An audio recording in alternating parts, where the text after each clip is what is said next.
Spooky crickets coming, aren't we? We're just going to be all scaring ourselves. We love doing that to ourselves, don't we? Just love to go to the horror flick and be a part of something that doesn't really affect us, and we think it doesn't.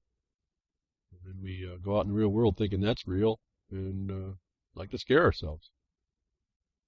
We like to be reactive instead of responsive. And I don't know what everyone thinks that's going to do for themselves. You're not going to be having anything you thought you were involving yourself with in your life when someone's out there working to take it away. I was in some of the chat of the UCY chat. I was saying the only thing I can see now is the only thing that can defeat these things in the world, the global governance stuff, and more particularly the methods that they use to take all your stuff right in front of you, is land disposal law of the United States of America. It is the most unique thing that's ever been done, if you will, a people doing for themselves. That I don't know why more people don't stand on that. Why don't they stand on the land they say they claim? They know mostly nothing about that. I've been coming for years to show all the stuff that's out there that's coming to defeat you there, because you're fighting and doing things you don't really need to be doing. It's certainly no thing that you can talk about amongst yourself that's going to solve the problem of the invasion going against you, right in your face, transparent to us. Oh, we whine about the problem, but we won't really step up and do anything. And before I move on and forget, I think this is BTWRLM237. For those of you on Pastcast, Prodcast, and Recast, over there on UCY, recast this broadcast on Thursdays. And I hear that Jules had to do more investment in more machines and get the heck out of Windows 10. But that's another story, isn't it? It's all how the technocrats work us down. And it becomes a very real problem. I don't know how many times I've focused people on their comments come up. It keeps coming about how everything's being integrated to divest you of your abilities. And then most of it's this digital world. We have, small silent weapons for quiet wars. I keep telling you about it. You just have to start understanding there's some realities. I guess we can all start playing music on the Titanic, I suppose, as the ship of state goes down. But I see a different thing. I'm hoping beyond hope, apparently, continually. At some point, you really, what about my sanity to continue beyond all measure, all other evidence that no one's really, the crickets like being crickets. They really, really do. In fact, a request last week, I said, why don't we show me something? Go to your YouTube and put the likes up if you're there. If you put a like, if you say a thumbs down, why don't you tell me why? Let's go and see, let's make a test between the Spreaker account and our YouTube or the Interacted. And thank you very much to the 10 people that went and did that. It's the same 10 people that do probably all the time. And I thank you for all that support. But there is no response. No response. Not even to go lift a mouse, push down a mouse click. And so the test sort of fails there too. Okay, so I'm pausing. Does that mean anything to anybody? Most likely not. And until it does start meaning something, until people stop making excuses to go simply lift a finger, they won't lift a finger for that. They're not going to lift a finger to protect themselves, and that's all of you all that haven't lifted a finger to do that. But will complain to high heaven and then deny heaven on top of it. And I'm sitting here, I have all these other thoughts in my mind, and then I come to the broadcast, and all of a sudden it just goes into this other thought, like what is really going on with people? And just as I'll say it, I wasn't really going to talk too much. We had a mining district, Jefferson Mining District meeting this last week on Friday, and had a decent turnout. Some nice faces came back that we hadn't seen for years and years. Always good to see people still doing what they can, coming on in and being part of the answer, not just a solution. It's an answer to a war. In other words, it's still going to be up in the air, and there's still never going to be anything that stops that because of the nature of us in the world. Whatever excuses we might hear, all the so-called documentarians that want to tell you all about it, none of them actually know about it. And in fact, that's what I was talking to a little bit in the UCY chat right before the broadcast. You hear all these people that think they know what's going on, and they miss the major cores of it. They don't tell you how this thing gets worked out, how the methods are that go ahead and take you out. You'll hear that behind the woodshed, but I guess like any truth that you don't want to agree to, you don't like being behind the woodshed to be told that, because it means you might have to do something in the future about it. And so I guess I'm thinking about all the work that goes on amongst the people that are doing it, and we make these gains, these slow gains over years that would be take just months if we all were understanding the problem, like sustainable development. The land laws of the United States can and will, for those of you that step up and do them, will defeat all of that almost immediately. The only thing left over would be how dastardly the criminal is that sits in the seat of decision that wants to fight you. And I guess I'm getting a whole lot more clear. Like guys, I've told you this over and over. You really don't know until you get involved. You don't know the travails of something. You don't know the high points and the low points. You don't know a thing until you get involved with a thing. The more I've been doing the projects that have come on me here in the last month or so, just very big issues, the clearer I am on what I tell you. Essentially, as I was mentioning in the chat from last night, the remedy I've been working with is a petition for injunction. So I've talked to you a lot about these. It's where your non-money harms are remedied. And then we have the problem of the corruption of the courts, which everyone wants to, then what are you going to do with that? Well, this is the problem, and no one is smart enough to figure, or intelligent enough to figure out they were duty-bound to have to not be the place where they are. They were supposed to know these things. So we have a massive education problem. And so that's the first thing. It's like what I hear Ron Stiffens talking about, run for office just so you can have the platform to be the voice that educates people. You use it just for the conduit of what it does. And I've said that before. This is a truism. Find conduits to go to speak to people. One of my conduits is this one. Another might be writing some paper for a court case to help defend someone where they're useless to themselves. And I think I can't remember now. The last few weeks I'm kind of running like a blur, but I think I mentioned last week we sent in an equity petition for injunction, and the answer came back, yeah, you caught us doing the crime, so what? That's your government's here, folks. That's how brash it's become. And I know that if more people understood in the basics even of what I understand, across the country, the United States of America, these things start to go away really, really quickly. But until you do, I guess you're going to have a lot of documentarians that are going to have a lot of fodder to talk to you about, so you can all know about how intelligent they look about a subject matter, and nothing ever gets stopped. Nothing ever stops. Nobody ever gets a knowledge in them that they need to show how sovereigns, the people being sovereign, what that really, really is.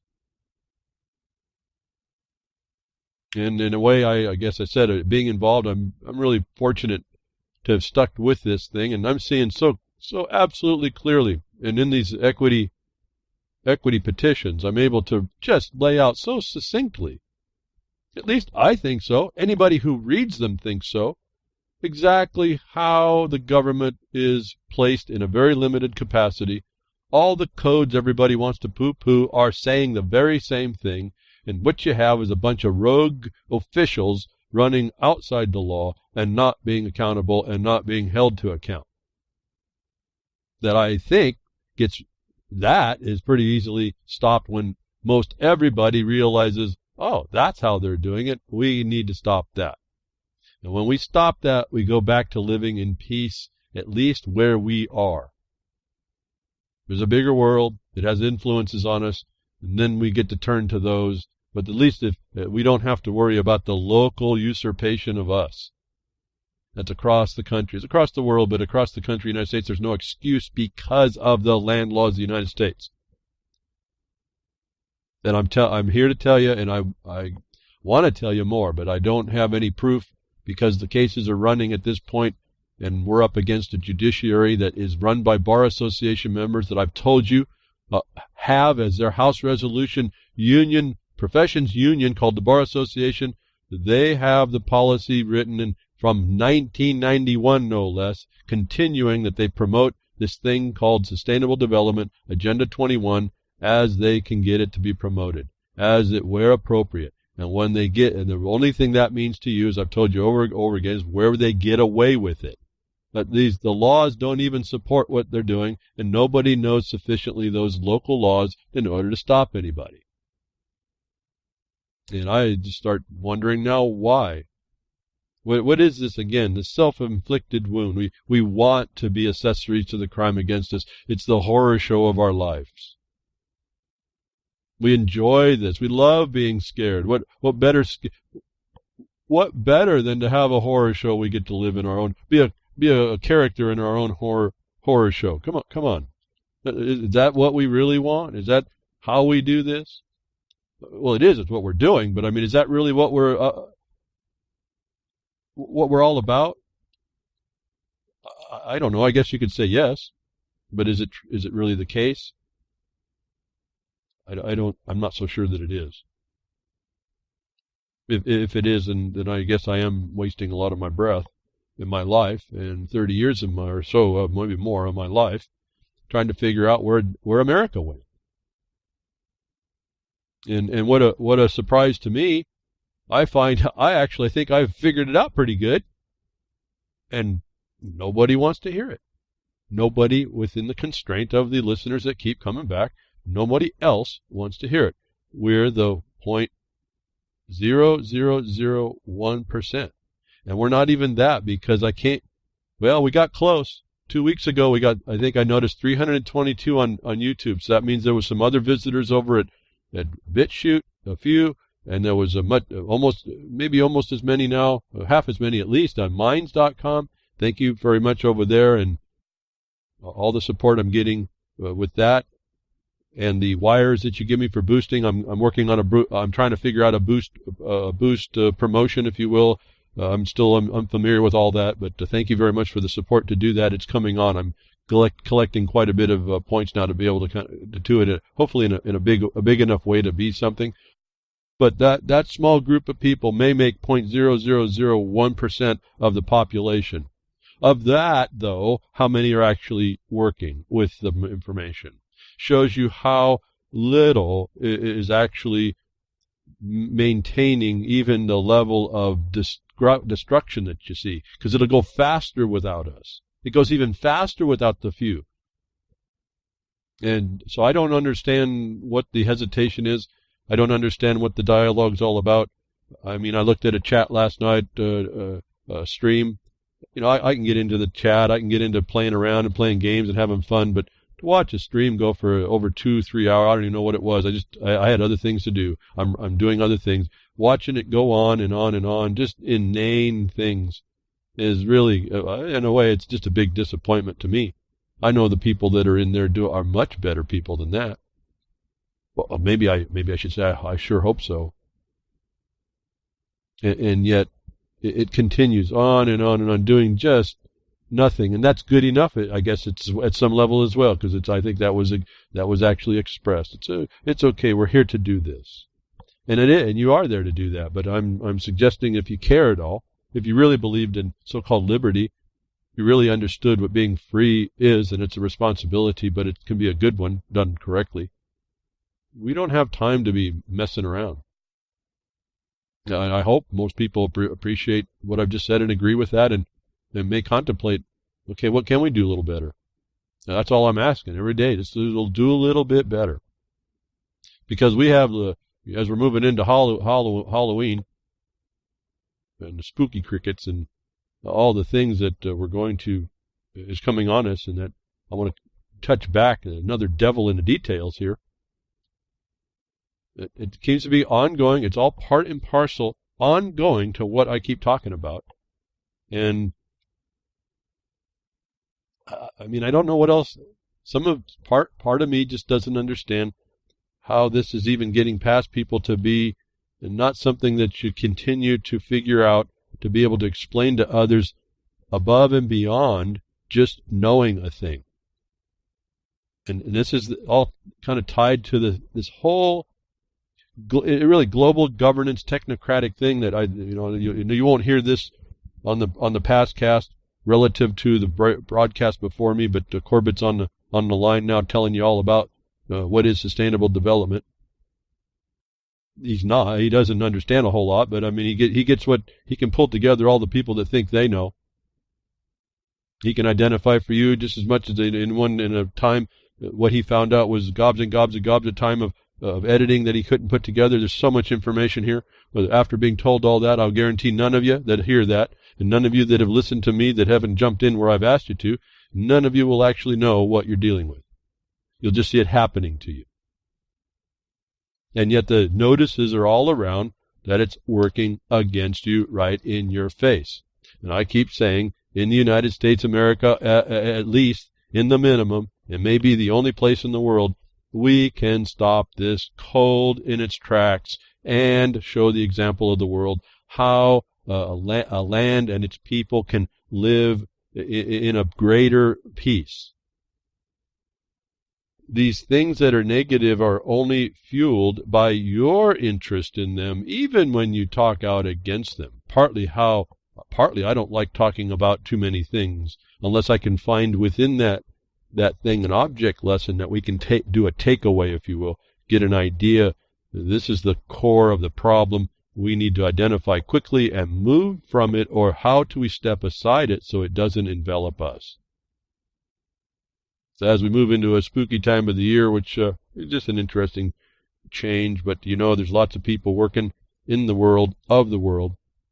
I want to return back quickly here to another devil in the details. Actually, someone who is a master from an organization, a master of deception and a master of subtlety. And if I was to put what I've been read myself, what seems to be at least a truism in a historic novel, if I can even put there, if you want to go there, in somebody's story, some fiction, or the telling of the truth, or the truth within the deception. I'm referring now maybe to things like the Bible.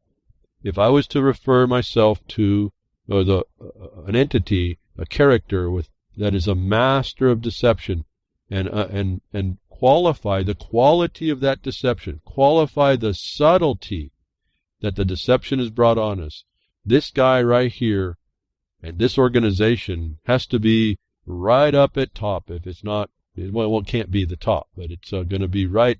It'll be the left or right-hand man to the thing that is the most subtle, and it's this guy, the Pope. So this week he comes out. Remember, the 31st is when the Jubilee, or the celebration with the treaty of the defeat of the Protestants comes together. The Lutherans. Remember, all this is coming. To us, it may mean nothing. I'm suggesting to you on the world stage it means something. I'm suggesting strongly to you that on the world stage it means something, because these are the people that are the army that's implementing all that you know that's wrong in the world today. Pope Francis states apparently this week, Christ, quote, made himself the devil.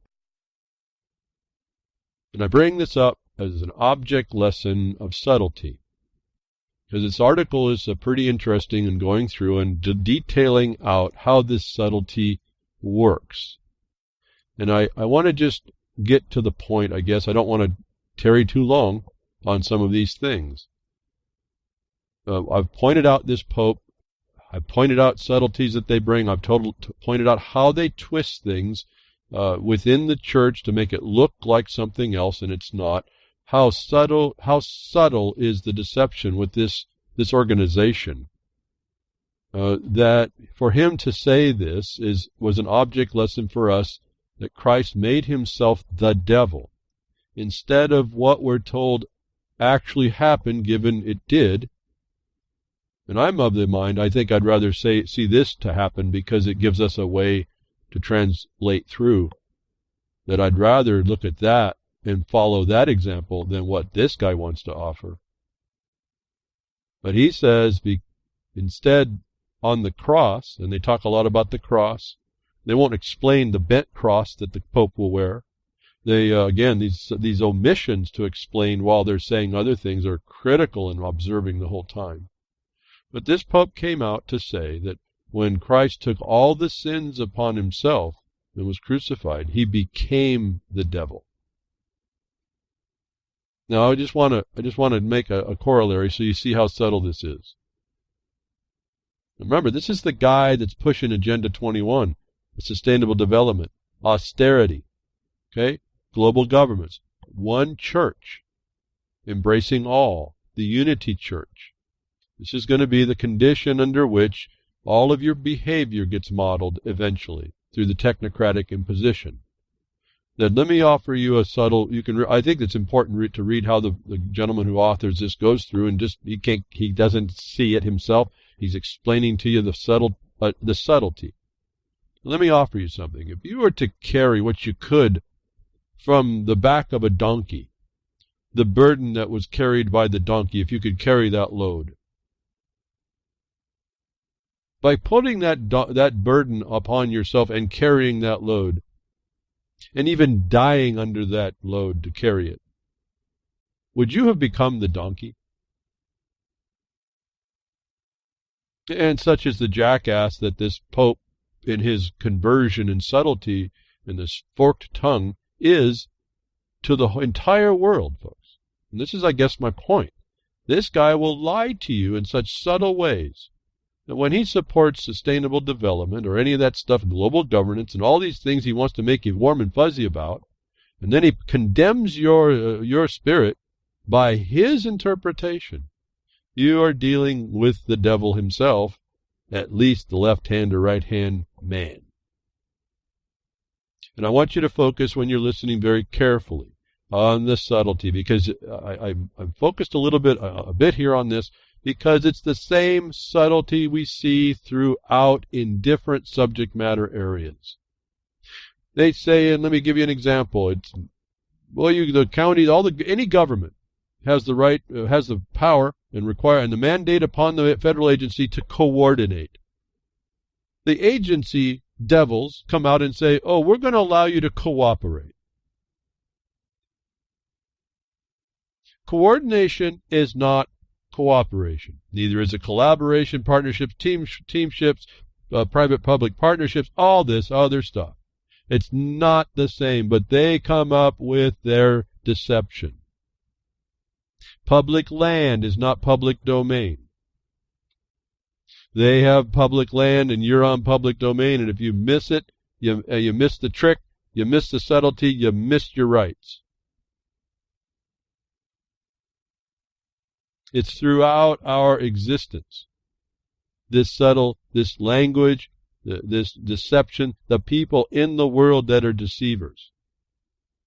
And this guy comes up a week and a half or so, or 2 weeks before the big treaty sign off, the big celebration of the unification of the church, on Halloween no less, to come out and say that I don't care what your belief about it is, or your belief in it, or your rejection of it. He says that the Christ made himself the devil. If you can't see, notwithstanding your belief or in disbelief of it, if you can't see that subtlety, you cannot use a critical mind to analyze the deception in that statement. I am pointing out for you a failure in you that anybody that knows about how to do this can use against you. And I want to call your attention to it, to your foible. Because if you keep making excuses about the truths that you hear and can't discern the lies, because they are so subtle, they have cut the hair so fine that it passes your perception, that is your weakness, then you will be preyed upon. And we're not talking P-R-A-Y here. And notice how close those two words are, and they're both vowels. In other words, there's not much distinction between them.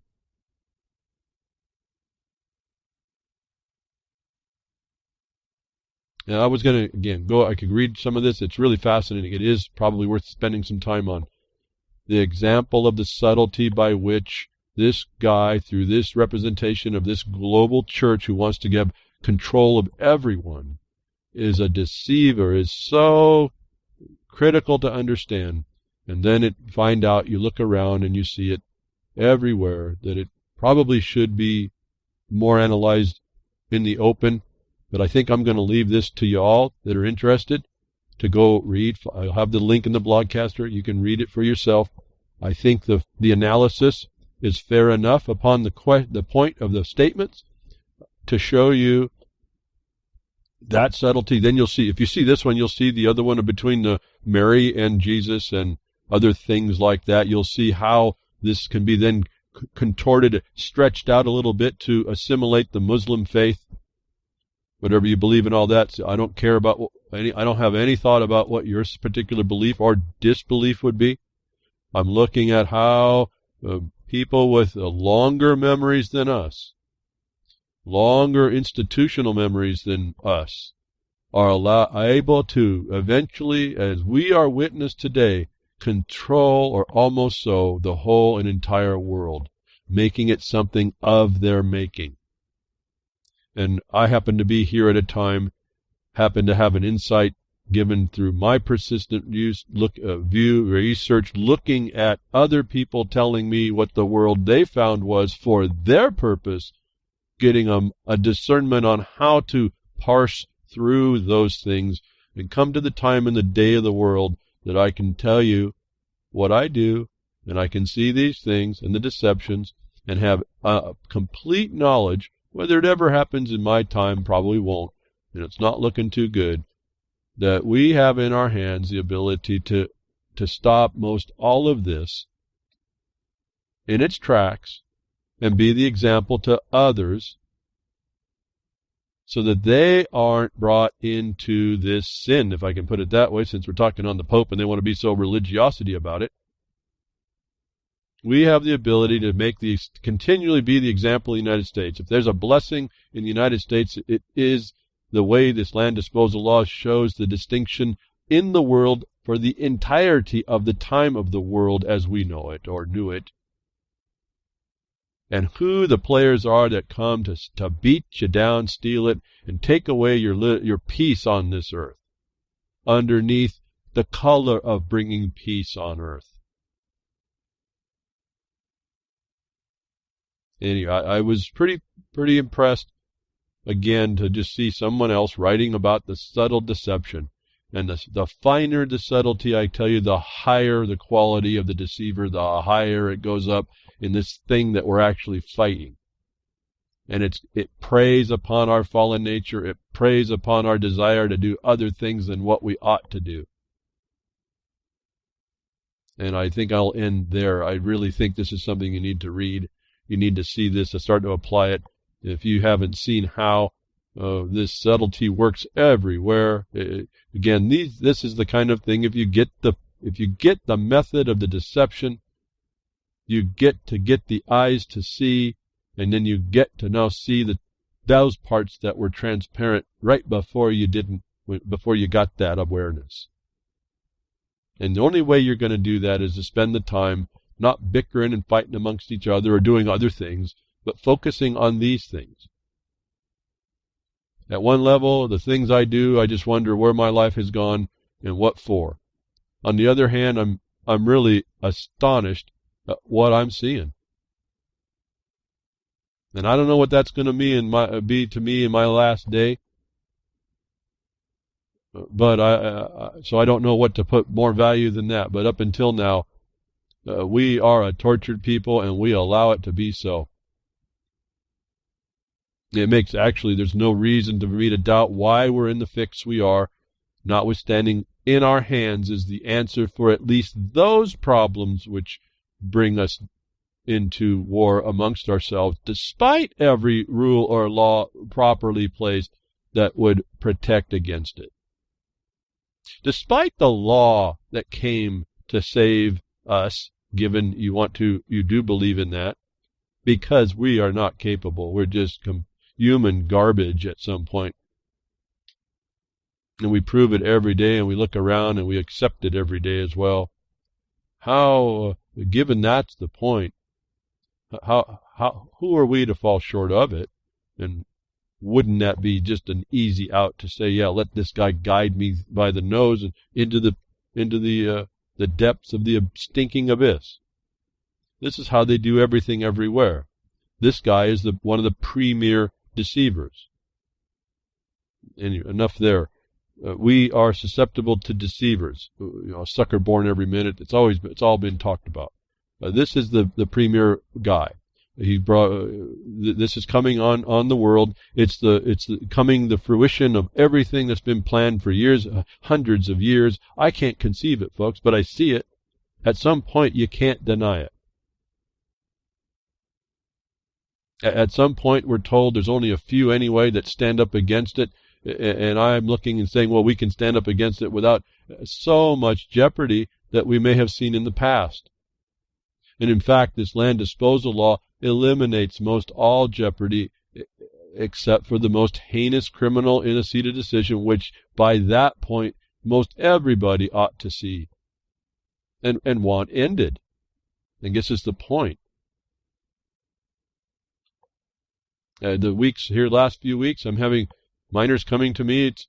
The agencies are stepping up their crimes are horrendous what they're doing now.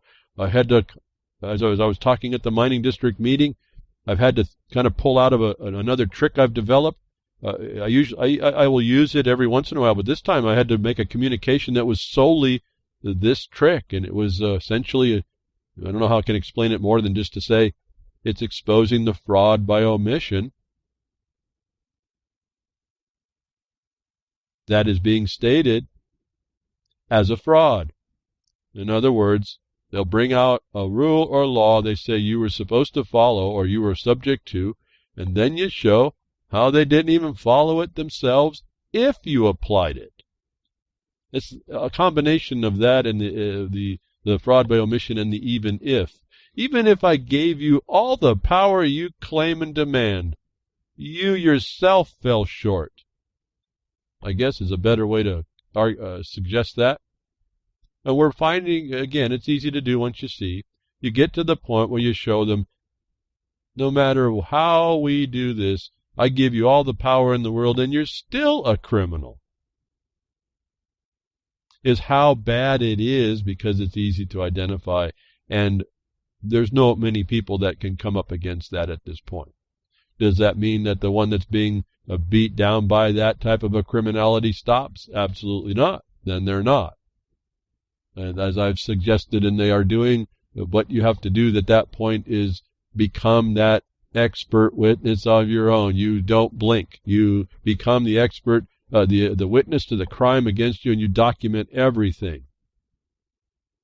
And you're working for the day that you have remedy. Because in the United States of America, remember, they won't let you to protect yourself before you haven't been, you can't protect yourself from a car that hasn't hit you yet. And that's one of the little conundrums that go on and why I've been focused on some of the land laws that I see, because there's a presumption against their action against you, which is how you were supposed to be protected, the interference of which is a breach in the first instance. First instance. And so you start to understand better how to communicate what we were never to have lost in memory, never to have lost in how we respond, and never to have allowed and continue to allow against us. So part of this global order and this technocracy is getting into the silent weapons of quiet war, is getting you into the technocratic world, the Internet of Things, as they tell us. Our adoption of all that.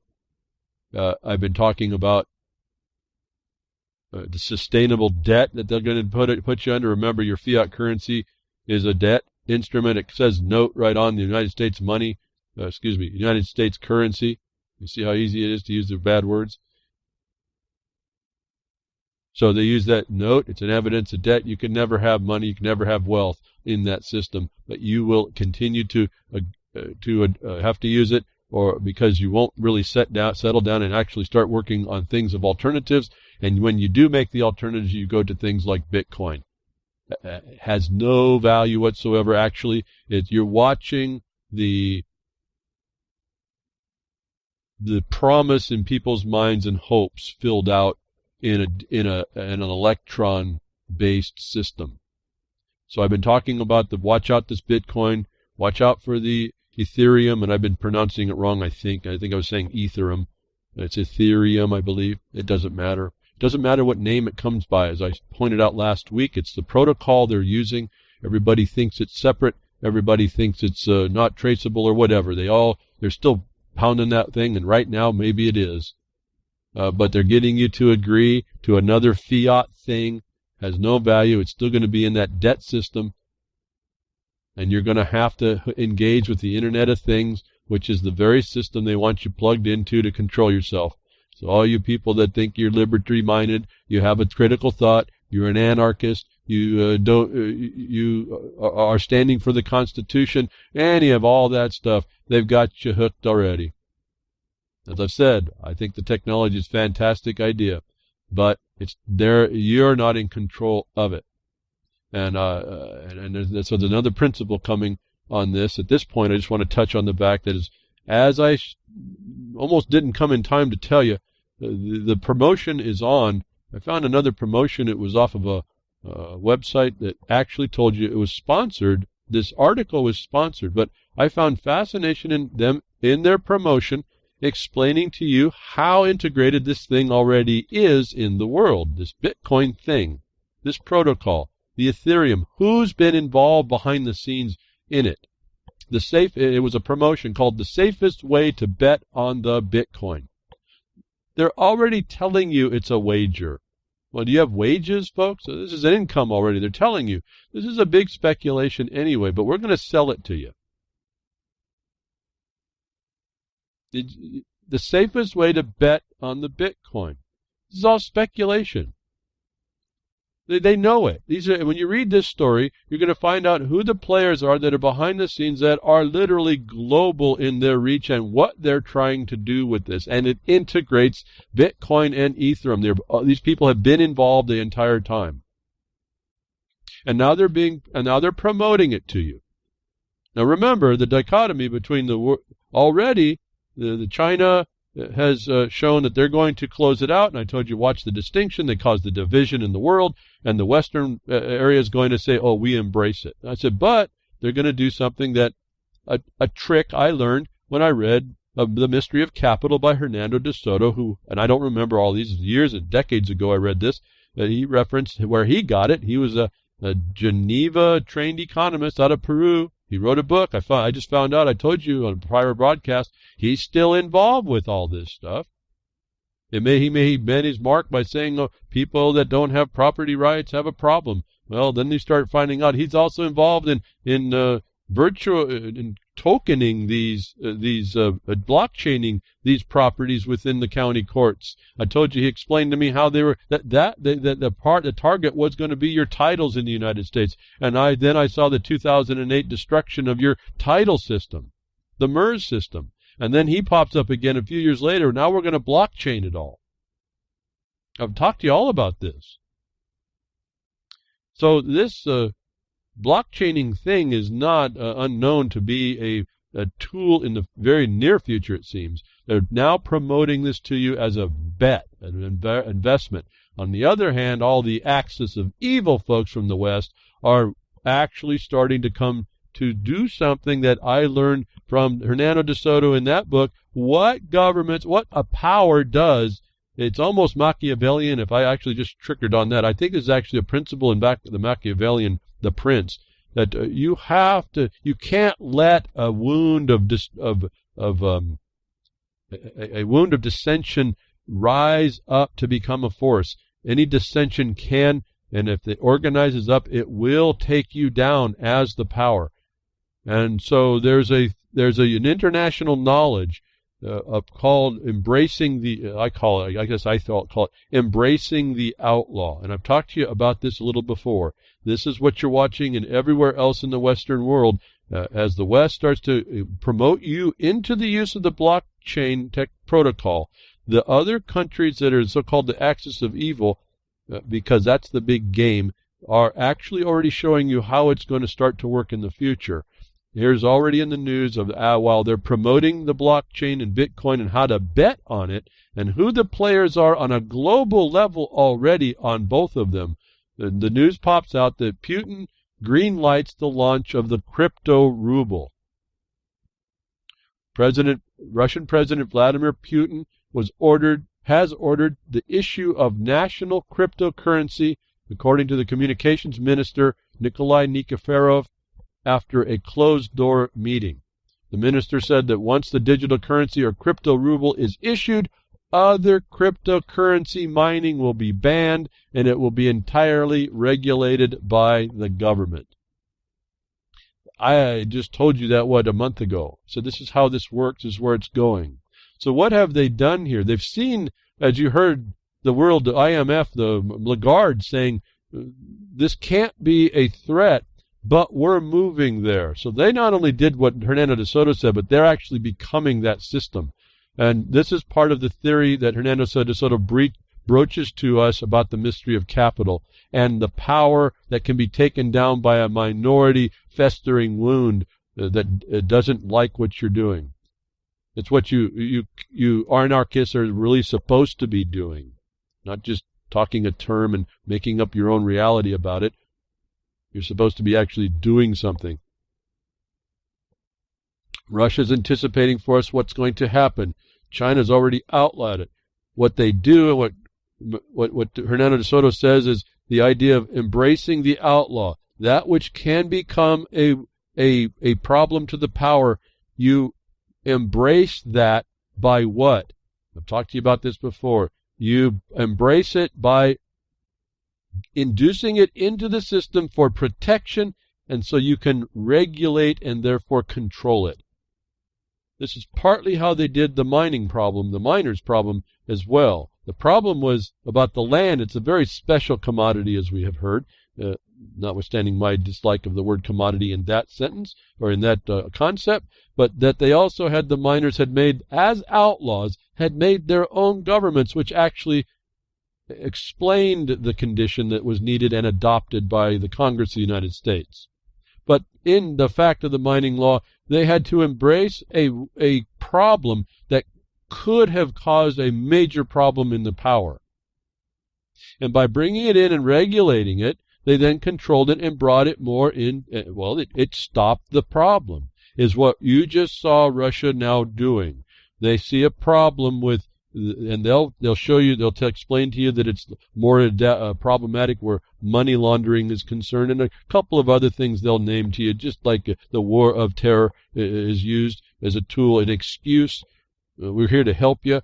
They'll name those things to give them credibility and justification. In fact, what they're doing is they don't want this thing to blow up, and if they jump in now, they can now control it to the extent that they'll exclude everything else than what they've now created, is what they're going to do everywhere, eventually.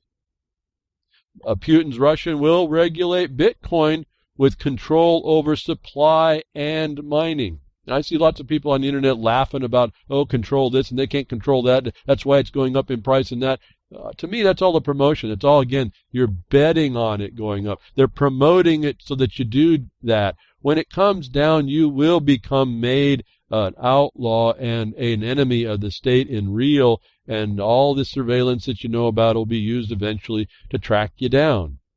You'll have been plugged in or have to plug in, and there's really not going to be much of a way to get at you. They don't have to stop you how you trade. They just got to find out that you're trading. And then they take away all your toys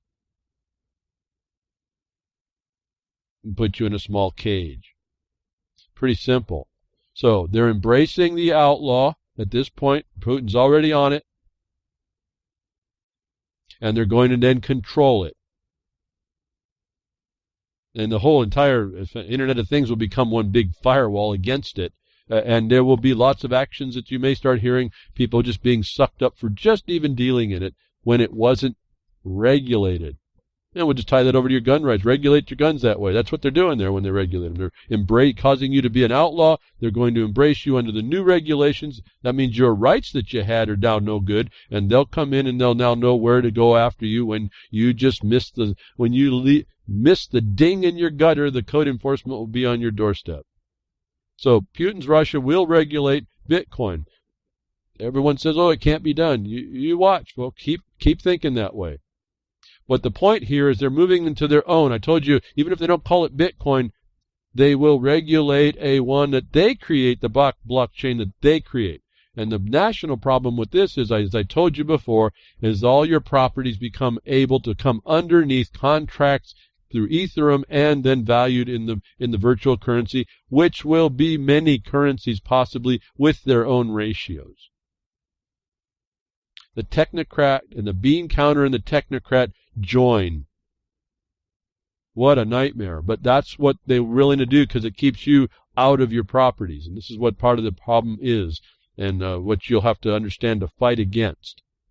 Partly why I suggest understanding what that patent document that gave up, conveyed the property out of public holding into private holding in the United States is perpetual. Forever is a long time. They can only get you from that if you start engaging in their creations.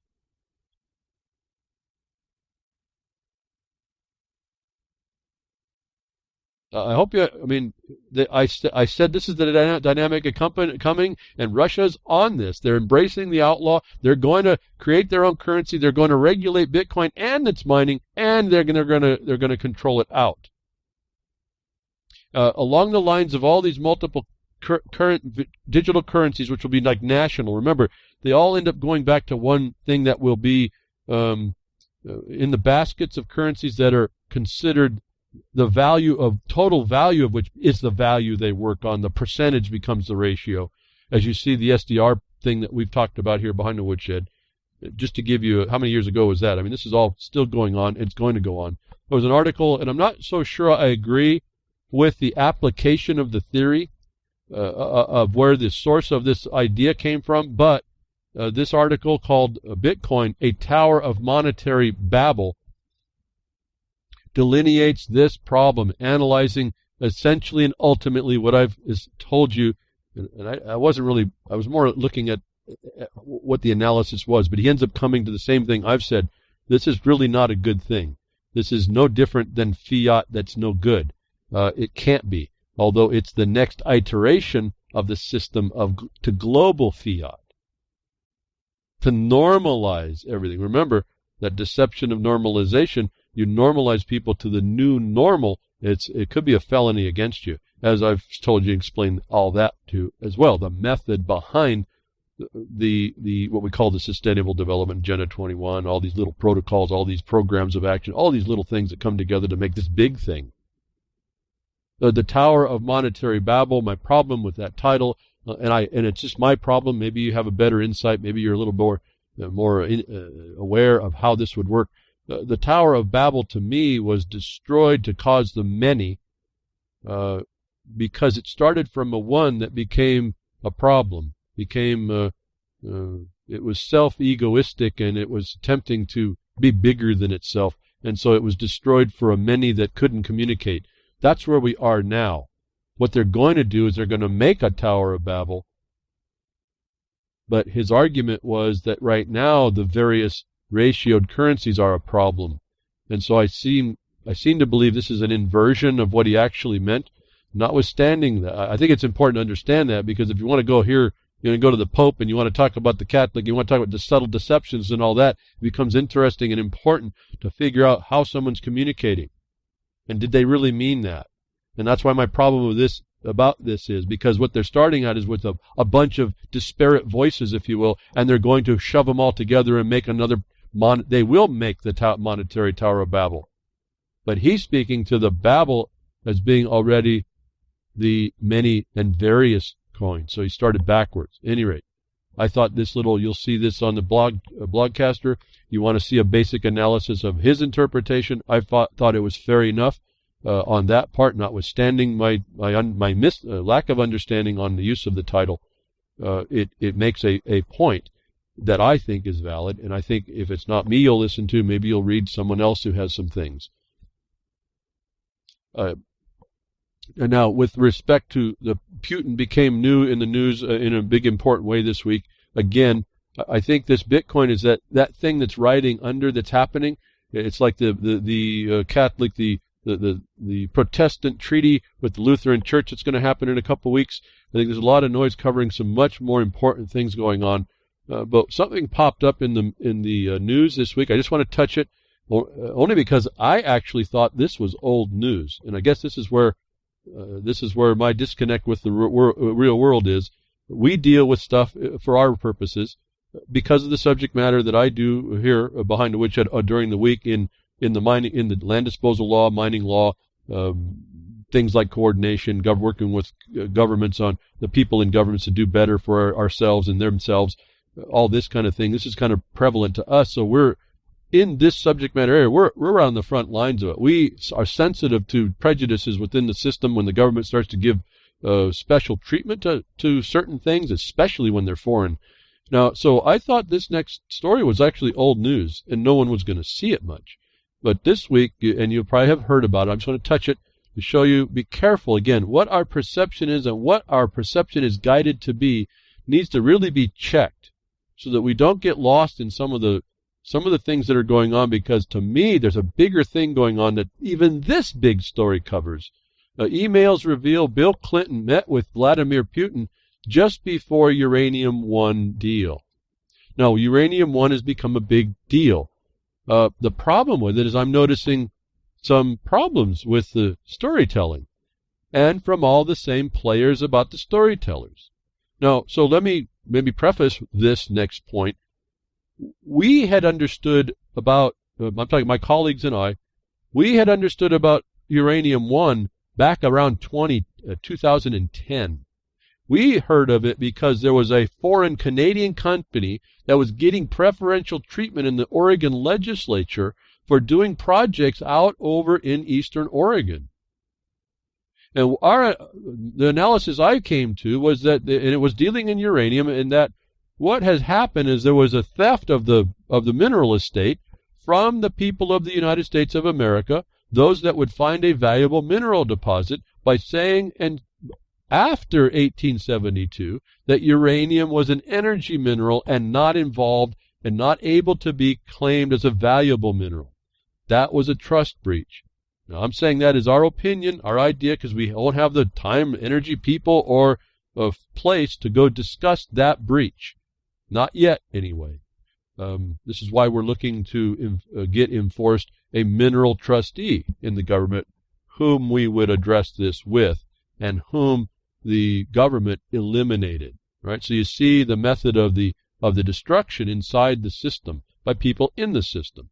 But we were understanding this problem that a Canadian company was getting special mining privileges that no other miner could get, or no other miner could actually work at all while these special privileges were happening, and that we saw it on the federal side too, special things going on. We took notice of this thing in 2010, and we also understood at that time, before it was Ucranium One, it was called Oregon One. And I find it interesting, you don't see much tangible discussion on where this Ucranium One company in Canada was actually doing their business. Well, there happens to be a uranium belt of various values stretching all the way from Malheur, Oregon, all the way down into running about northwest, a band of uranium that runs all the way down into Nevada, maybe even all the way down into the Clive Bundy area. And remember the Hammonds, and remember the Bundy sons going up to Malheur. This is all almost like a magnet for people of injustice for people to go to. You can almost see how this all works. 2010, we were talking about this thing called Oregon One. We found out it was a Canadian company then. Then we heard that the interest was partially bought by Russia, and that's when we said, how are they able to do that and still do business in this country where the mining law says that the foreigners really can't get the mineral? Was our first clue back then. So we made the comments, we sent the letters, we discussed the problem, and it falls on deaf ears because we're still coming to terms with the fact that most everyone inside the system, everyone in government is on the take. And I say that with your representatives, they're on the take. And this little Uranium One program shows a problem for greater areas. And I talked about this behind the Woodshed a while back. Talked about these conservation areas. They throw everything into the public lands into a conservation area. And then we're finding out through another gentleman's work who will not contact us. So I have problems with someone who will not contact us to help fortify the information or to actually qualify every point of the information as true. His independent work started to show this as well, that there's something going on behind the scenes way bigger than Uranium One. And it's across the country. It's how these offices of profits that these congressmen and senators are actually become offices of profit. How do they go in with maybe a few million and come out with many million when they were supposed to be serving the public trust? Well, they're plundering it. And so my concern on all this is there's a lot of players that are pointing this Uranium One out that we knew in 2010. No one had a point to make about it. And all of a sudden now it pops up on the scene. And I'm not saying that none of it is not there. What I'm saying is that all of it is not there. Some of it is. But be careful, and my point here, don't let this discern the subtleties, and don't let this one have you think that when they caught this one, all the others went away. There's internal investment on any land they put in conservation and won't be used. That means the value stays. That's why they inventory this land, and then once they put it into conservation, that value is perpetual, protected by the United States government, which can go into hedge funds, which, if you know where they are, wink and a nod, congressmen and senators can invest in. All right, so this is part of the deal. This is what we were seeing back in 2010. So Uranium One to me is like an anomaly at some point. We hear the rest of the world comes from our awareness 7 years later. But they do come 7 years later. So this is our delay point. A lot of knowledge happens, and it takes a mass of people all of a sudden now to get all over it. But my concern is they're going to get all over the wrong things, and they're going to be guided by people, the players, to be looking at the wrong stuff and foment a lot of things that are kind of useless to them. So getting back to these emails, reminded me about, I thought WikiLeaks almost kind of starts this again back in May. And sure enough, I ran across a Twitter that came out. You'll get a link. WikiLeaks cable Robert Mueller delivering highly enriched stolen uranium to Russia in 2009. Now the plot thickens. Everyone thinks the plot is thickening. He's the guy that's investigating Trump, so all the Trumpsters come out. Oh, there's an attack. It's an inside job. All this stuff against Trump. And this guy was involved with the Uranium One and all this other. Well, you got to look really carefully what WikiLeaks does. You got to go get this link, and you go look what else was there available to read. Appears to me, WikiLeaks misinformed everybody. Yes, it shows that there was this little thing that you say out of context that could say that Mueller was involved in moving a sample of uranium to a place. When you go find the rest of the documents that WikiLeaks also has, it says that Mueller was doing that almost as 2 points. A sting operation against a theft of uranium and as a sample to Russia to find out how to track some uranium that was stolen from them by Georgia. And then you start seeing, well, this is Mueller thing is maybe that's just a false story. That's a false lead. And that just called my attention. Oh, maybe that's what's going on. And why I think this story, there's some truth to it. There's some things that go on. There's investments that were made. There was a Canadian company. See, our problem is the Canadian company at all had any dealings in a valuable mineral deposit that Americans should have been involved in. Not the companies, the men and women of the country. That's what we look at. That's what the law is supposed to speak to. It was for our benefit within the states. Or all you want to do states' rights and who's government, who's supposed to manage the public lands. It's supposed to be managed a certain way, and those states are supposed to protect that in you. That's the law. And so this WikiLeaks thing, again, the players that deceive us, we have proof, I think, now. That's exactly what they did back in May. And why did they start to trigger that? Look how long that few months that took to start rolling up. So WikiLeaks gives you part of the story. You think Mueller's involved. It anticipates this thing with Trump, doesn't it? So who are these players, I say? But watch out of the deceptive information that's coming out of every one of these. Be careful of the tracks, all the rabbit holes you want to follow. Maybe we'll back off a little bit and say, yeah, there's a lot of corruption in the government. There's lots of ways you're watching how they steal things. They make these nested corporations, and they give people money by making corporations that provide political contributions. Watch, look, take notes on how these people do this to you. Now, what do? Well, maybe you can start working on how to stop that, for one, and understand how much the Supreme Court has been involved. The bar members have been involved to allow all this. To me, the players are the players, but they're all players. And are you going to be played, or are you going to learn to see, wait, we're going to stop the Ferris wheel right here. And everyone's getting off. Even you at the top. Jump. That's when we step in. It's about time, folks. We're getting everything lined out for us. It goes on. This little saga goes on. More people to focus on. AG Sessions could lift gag order on informant in Clinton-Russia-Uranium probe.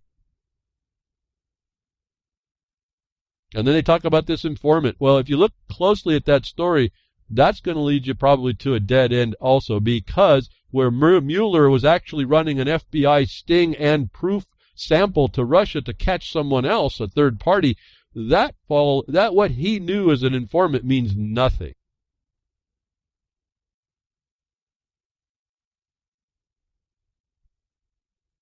If it involves exposing that a foreign corporation was doing a political contribution and they can show that the lawyers can show how that was lawful, it means nothing.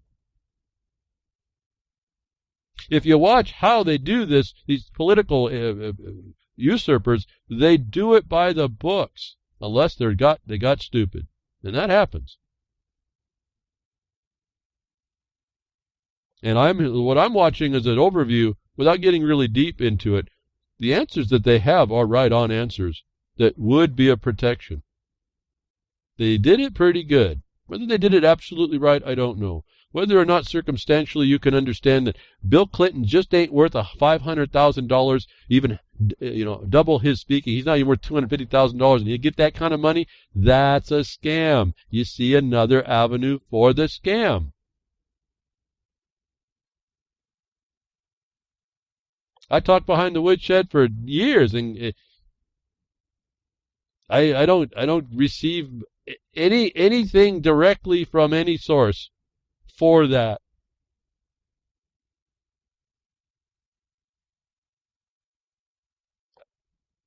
I do receive donations from people that appreciate what I do in lots of other areas but for what I say here directly, you don't see a PayPal thing. You don't see, donate here. I'm not on Patreon. Listen, you got to hook up to all that system, don't you? I'm precluded from that entire system. That's how difficult it is. I'm not even smart enough to say, hey, want to do that for me? No, isn't that partially a lie too? So there's a big disconnect between all this. All the time I've paid, I ain't got a dime for talking, to go somewhere to talk. And this guy can go to some place and get $500K just to show up and shake hands and sound like Gary L. on the road less traveled 2 hours after this broadcast at reallibertymedia.com. Sound just like him. That's what you pay that kind of money for? Gary, you're not getting enough money. I think he gets the same I do. And so there's a big scams going on right in your face. They're telling you how they do it. Take notes. Start figuring out, for those of you that are interested, instead of squabbling between yourselves, start looking at how to do something more more productive. They see, oh, we've got this informant that was never left to speak, and then you find out what they're going to speak about was only going to point to all the stuff. They're going to point to you back and say, well, we did this right, and did this right, and you're going to say, yeah, but that looks pretty shaky. And they said, yeah, but it was legal.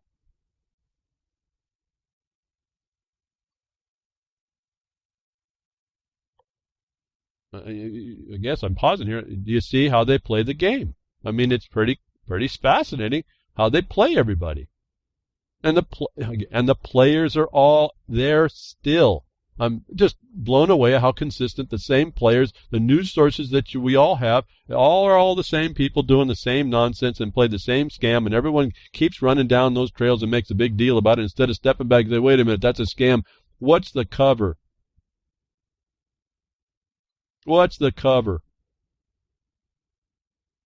And I'm suggesting to you, Uranium One is there. Uranium One was done a certain way.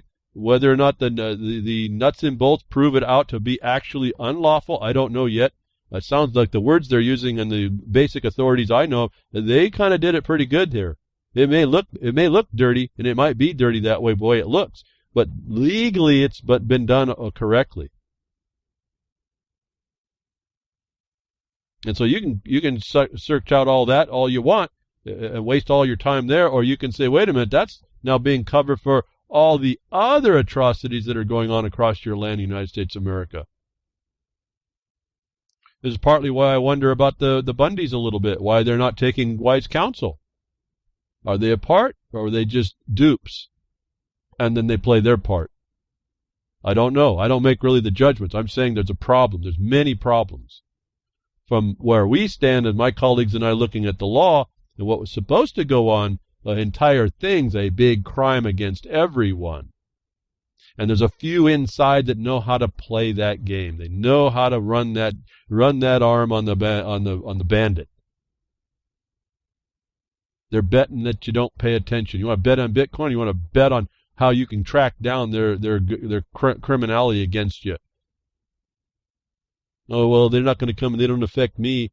Yeah, well, you don't know that they're not. Bundys didn't know that they were being affected by one Harry Reid bringing in a solar project. You think it's all about uranium? Stop your myopic views, everyone. Stop. It's all over. Every aspect of your life has got somebody getting their hands in it for some gain that they're getting. Whether that's ideological or literally getting paid, or whether or not some contribution to some political whatever charity, or even the charities on top of that.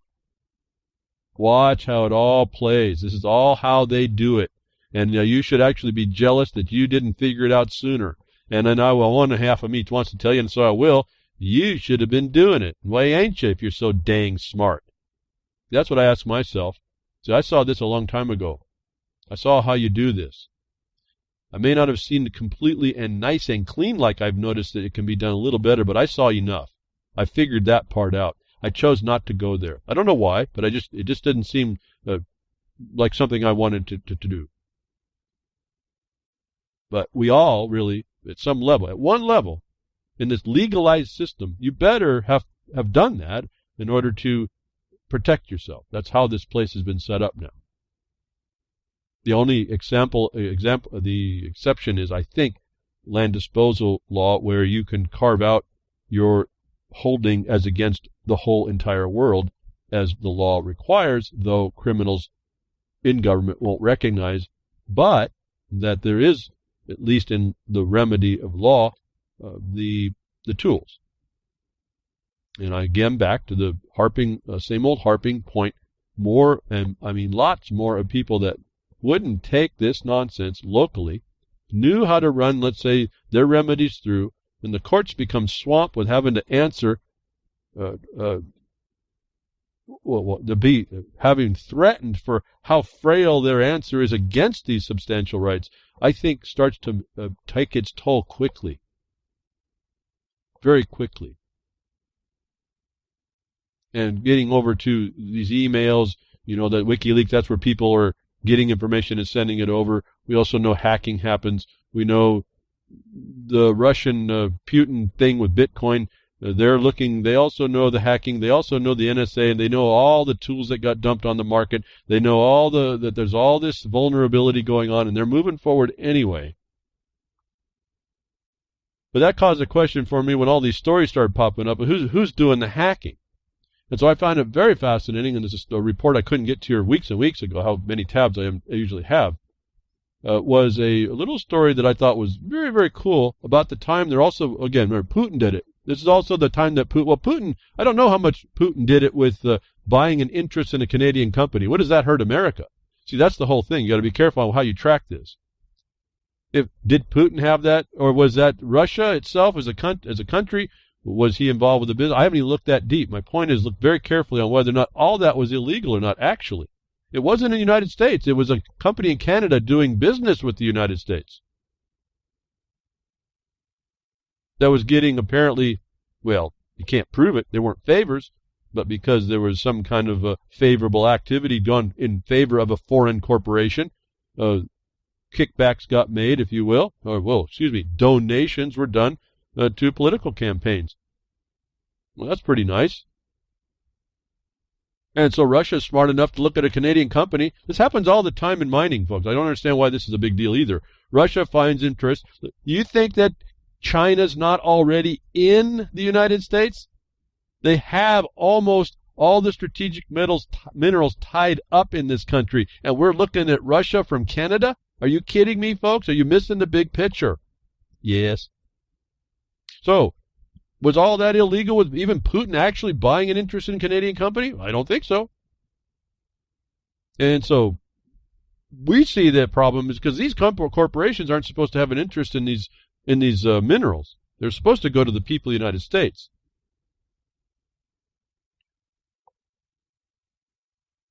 Where is all this information coming to expose these things on time? Something 2010, all of a sudden 2017, oh, this is a big issue. I thought it was water under the bridge. They forgot about it. No, this is coming out at a time to do something. And so my thought is, in my little paranoid way, oh, they're covering something here. Well, I think they are. I think we can start seeing more and more and more and more. How do they get this information? What do you have to be concerned about? What is this technocratic thing where they move Bitcoin, they control all the resources, the value, the actual wealth, and then hand you an electron? What is the vulnerabilities to this whole system? Where is it going? Why did they go? Why did Russia go to an electron when they're actually buying gold and fortifying gold and making contracts of gold production to China? Are we missing all of this? Why does China have holdings in the United States to almost 90% of the I think the rare earth minerals and some most strategic minerals are now controlled by the Chinese? And I know of miners who have vast findings, discoveries of rare earths, and they can't get a dime in order to develop them. They're the last 10%. If you don't think there's a major thing going on under the skin that Uranium One, I think, is covering over. Let's get on. Who's doing the hacking? Well, here's another insight. Here's a little deception. The way I read, you can read different, I suppose. How Israel caught Russian hackers scouring the world for U.S. secrets. How Israel caught Russian hackers scouring the world for U.S. secrets. Putin did it, folks. Always, Putin did it. Now, Putin did this up in Canada. Folks, if he had the lawful right to buy interest in a corporation, is it a real problem? Not within the law, no.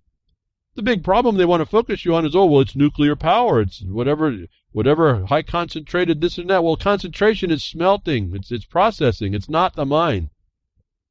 You got to start separating out all these interests. What was going on really has to be looked at if you're interested, but I think it's a dead-end trail at some point when you start realizing this is going on in all kinds of places, and who's one of the feeders of the information to start the nonsense that you start going and running around on? Israel said they caught the hackers. And who was recently up in the news about, and I thought about this myself, just a Russian virus company, an antivirus company, that's pretty suspicious, knowing that antivirus programs are pretty easy you could throw anything in you want and be protected, couldn't you? How long has I been thinking about that with XP? I didn't trust this company just for that. Not just that, because maybe they are connected to the government. I don't know. They deny it, but I don't know. So I'd just as soon just back off and not have anything happen, right? Like, turn off your updates, no problems, if you will. And then they give you a computer program, OS, Windows 10. You can't turn it off necessarily. In fact, I was talking, Jules in UCY was saying somebody suggested blocking the port that it has to go out on or in on. And that'll work, and at the router, that'll work until they decide that's what you're doing because they can't find the signal, and then they have the program update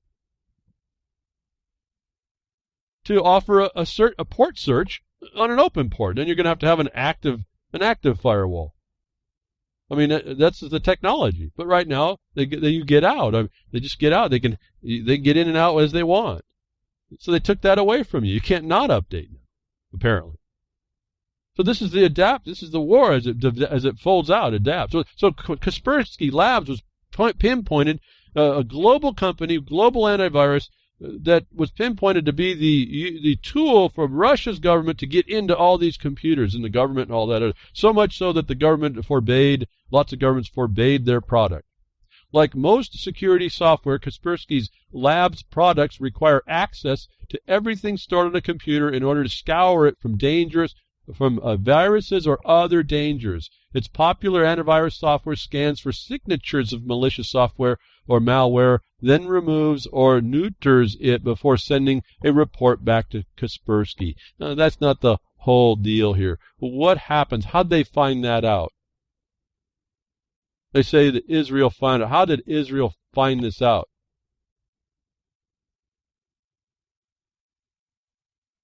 Folks, it says in the story, Israel hacked Kaspersky's servers. Israel hacked Kaspersky's servers. Do I have to say it again? Who is doing the hacking?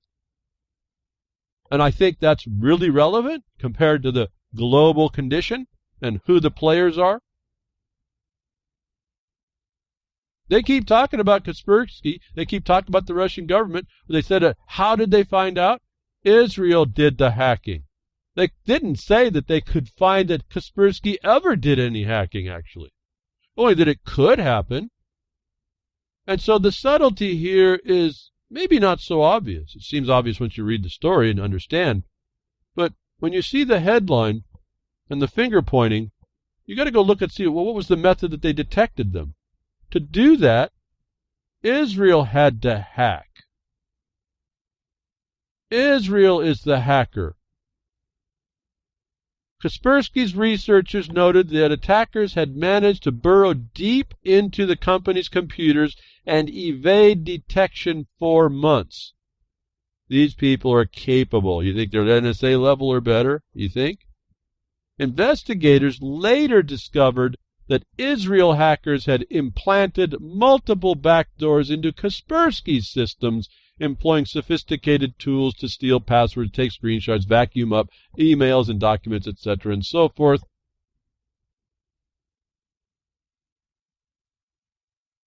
And we're supposed to believe that Kaspersky did it?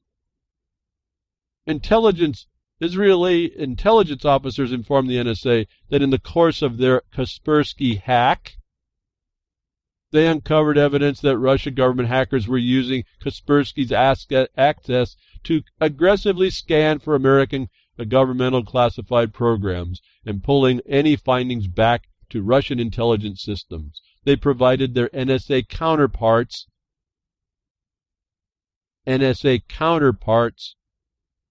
the same ones with all the tools they threw in the world to cover their tracks, remember.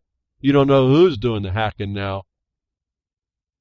The NSA counterparts with solid evidence of the Kremlin campaign in the form of screenshots and other documentation, according to the people briefed on the events. According to the people briefed on the events. This story, that line right there, I had to ask, and I put this on Twitter because I just wanted to find out, was this written by Sorcha all? According to the people briefed on the events. That's the signature of that so-called author. So how much of this do we agree with? How much is all that part of playing the game? But we can see, at least here, and would correlate before, that Israel is the hacker. NSA is the hacker. They have the tools to do it. They can fabricate whatever information they want. Am I saying that Kaspersky is exonerated? Absolutely not. Spy versus spy. What I'm saying is that don't miss the obvious. Israel hacks. Remember, they have all those things that they've developed that were more serious. The problem with the Iranian centrifuges, Stuxnet or something like that, and the other one that was even worse, it was Israeli generated with the NSA counterparts. So, Stuxnet, that's what it was. A joint, I just rolled up and saw it, not a joint American-Israeli operation like Stuxnet. So, these people have been in the news like this for decades, doing this stuff. Now they've blamed Kaspersky. They come up with the evidence to criminalize you. And I want you to notice about what I've been warning you about. When these people get a hold of you, if that happens in the future, they can make up anything they want. Does that mean, be fearful and don't do something? Well, no. But this is the world you live in. You can't really know what's up. Why I say learn to discern. Learn how that you can be deceived so you can protect yourself as high a level as possible. My thought on this, just by looking, is that it's the truth that Israel hacked. Kaspersky may have been the victim here. This is a lab that you would think would have been looking very carefully, and even they were surprised after 4 months to find that they had to wait that long before they could find they were a victim. That's how adept this attack is. So before we start looking at what we're being told, let's look inside what we're being told to see what there might be a different report altogether to glean from the information. These are very dangerous people. And you have to be very, very careful not to allow yourself to be lulled in by any of it. And to my mind, because of what we do, we see things in a certain way. The way we've had to learn to approach a lot of these things, not on a digital level necessarily, but from a interaction level with people, with the deception of what the law is by policy versus what it is in law, how to analyze the differences, how to use those differences as the power for someone who needs it. That's how you would step in as well. They come in with an authority. You show that it's short of what it was supposed to be. That requires that you show that you're in a place, that you are in a place, and that place is not touchable. This is getting back to land law, getting back to the evidence of what people have and what the government can't have. This gets us up into fire policy. It's a very important thing. In the West burning up, it's given us opportunity to get in and provide the answers to people that are want it but are overwhelmed and don't have the knowledge. But we can, myself, and then by extension, once I see some things and hand them off, me and my colleagues are able to inform people really quickly on what the actual thing is. Not by opinion, just by finding the documentation and having the idea, the insight to make a quick analysis that's on point. All this stuff that we see is really, that looks like an oppression. Handing the arsonist the decision to fight the fire, which they tell you right off the bat, they're only going to manage, not fight, but manage it, should tell you something.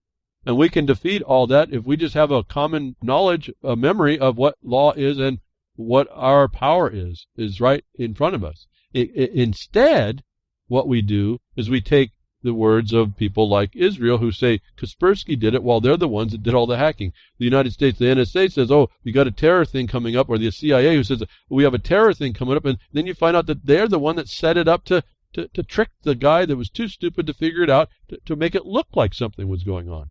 You're told a bunch of nonsense. The guy that comes with this phony this white robe comes to you and says that the devil, Christ became the devil. And when you look inside the words, wait a minute, that's not what happened. Again, when I took on the burden of being a donkey, did I become a donkey? Well, maybe at the function of hauling the load, but not as a being. I didn't change my form that way. And that's the point. So that can't be a true statement. But millions of people will believe it. And this is what you have to protect yourself from. So what we're told, lots of things. So-called authorities, their authority will tell us lots of things. We can buy into all kinds of it. We can lose our minds over it. U.S. warns public about attacks on energy industrial firms. Another story as they move the war of terror against us. Well, we just told us that Israel and the NSA are hacking the world to blame everybody else. Who do you think's actually going to do this, folks? Really? The United States government issued a rare public warning, I told you be careful of these one-offs, rare public warning that sophisticated hackers, didn't we just hear Kaspersky, who is one of the people trying to protect you, said they were bested in a deep way. Rare public warning that sophisticated hackers are targeting energy and industrial firms, the latest sign that cyber attacks present an increasing threat to the power industry and other public infrastructure. Folks, we've been listening to this since 2001. You mean to tell me they haven't figured out ways to isolate themselves just a little bit? Just a little bit, folks. Here's your evidence that nothing's happening and it's all fabricated. The government itself is doing it. And I'm going to believe that until I'm shown that they can't. Why? Because they're the biggest threat. You think much as I respect you, Grimner, I don't think I'm worried about you hacking my stuff. NSA or Israel, on the other hand, not so sure. Not so sure. And this is what my focus becomes. I'd rather take the position of someone who can harm me will and protect against it, not in a paranoid way, in a preparatory way, in an avoidance way maybe. Just don't stand in front of the bus and it won't hurt you. How about that one? That's a simple one. But here they're telling you now, it's come down, a rare public warning. Something's up, folks. I would expect something's going to happen. Actually, if it don't, it doesn't matter. I would expect something to happen, but I wouldn't actually believe that it was going to be some hackers that weren't Israel or the NSA or their agents or their mercenaries. But I can guarantee you it's probably going to be Putin that's going to be doing it to you. Oh, maybe even some new nemesis out there. Remember, they've been priming the cyber war pump for quite a long time. Telcos selling real-time ability to associate web browsing with a name and address. Not only do they... See, it's not bad enough that they can hack you just about every time they want. The telcos make money on top of that to sell your stuff anyway. See, big data rules. It's big bucks. They get you focused on this as well when you don't realize that Israel's going to be there hacking your system when they need to. And they may do it on a mass way in order to use your systems for misdirecting where an attack is coming from. Remember, that's a possibility too. Your system works fine, but they're using it and no one really realizes that. And then you get focused on doing an attack you didn't even know was going on. Oh, and because you didn't put a password on your WPA protected router, you did it. You must have done it. Then you find out your WPA router is hackable too, completely. Telcos selling real-time ability to associate web browsing with a name and an address. So it kind of shows you better start doing some anonymity things if you can. The point is, there's dollars made on your plugging in and running around the internet, and it's one of those double-edged swords. But what can you do about it? But we need this tool. We need it as badly as the government does. Again, you would not know about me if it wasn't for this medium here. Yeah, the seance, this spelling that we do here, all this black magic. It's the system of the devil, I tell you. Mercury. Information. That's right. And here we are using it, trying to inform all the rest of the crabs, the crickets, the prairie dogs. They're here. They can hack your stuff, but it's not good enough for the government. Government may seize citizens' fingerprints to unlock Apple devices, federal court rules. I'm just wondering when the knife comes out and lops that finger off. They get to choose, too. You'll read this story. Federal court ruled the United States government is not violating a citizen's Fifth Amendment rights when they require a citizen to apply his or her fingerprints to a sensor so authorities can access a device. The government sought authorization to seize for residents, so their fingers could be applied to Apple devices in a home in order to uncover evidence related to a child pornography case. See, always the worst case they can come up with to get you to say, yeah, you should be able to lop that thumb off. Enough, I'll talk about this. The point is they're telling you all about this, the Internet of Things, big data system is the technocrats' paradise in heaven. And you can continue to engage it.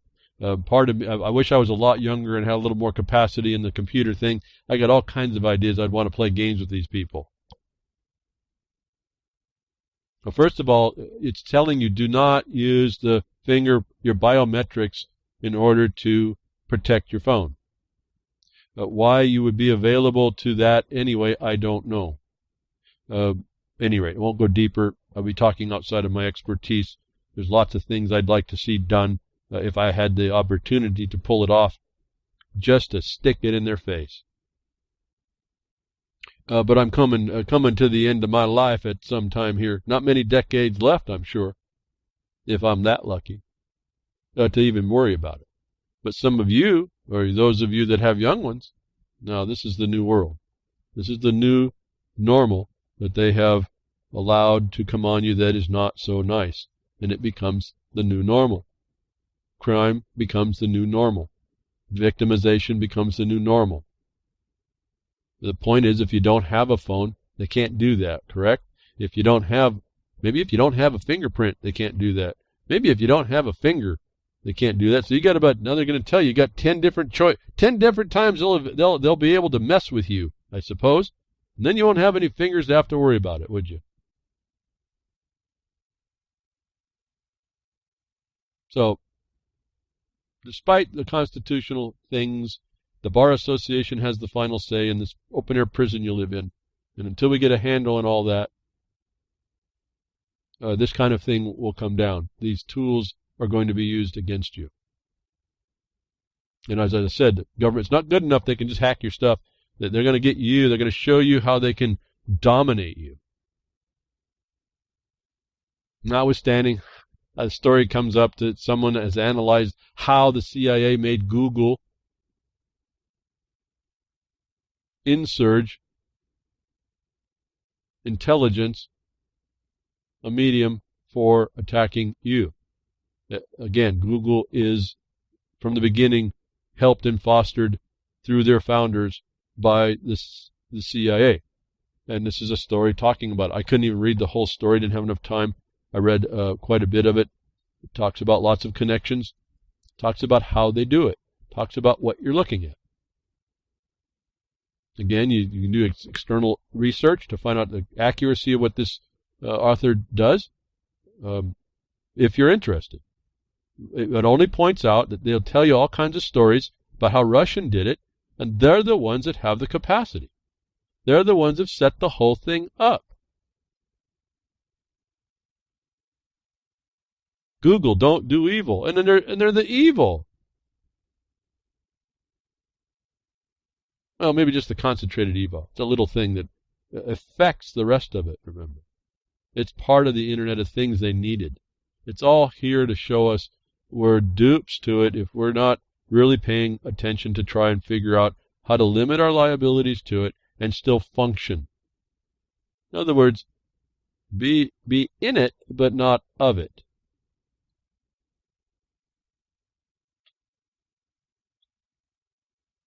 So they take on these.